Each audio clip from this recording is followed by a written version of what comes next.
საქართველოში არსებული საინვესტიციო კლიმატი არის მიმზიდველი, აქედან გამომდინარე კომპანია მიიღო გადაწყვეტილება უპრეცედენტოდ დიდი საინვესტიციო გადაწყვეტილების შესახებ.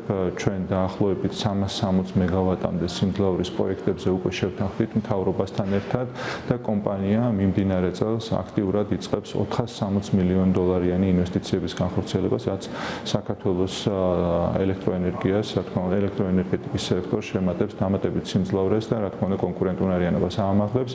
უკვე 25 წელს ჩვენ პირველი პროექტების გახსნას შევძლებთ და მომდევნო წლებშიც შემდეგი 3-4 წლის განმავლობაში ჩვენ როგორც მოგახსენეთ 360 მეგავატის ახალ პროექტებს გავხსნით.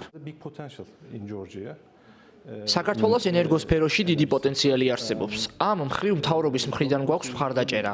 ამჟამად მსოფლიოში მსგავსი მხარდამჭერი მექანიზმის პოვნა რთულია. რა თქმა უნდა, ჩვენ სხვა ქვეყნებშიც ვაწარმოებთ ბიზნეს საქმიანობას, თუმცა მაინც ეს ჩვენთვის დიდი შესაძლებლობაა. ვიმედოვნებთ უფრო და უფრო მეტი ინვესტირებით. 2-3 წელიწადში ჩვენ ვიხილავთ კონკრეტულ შედეგებს.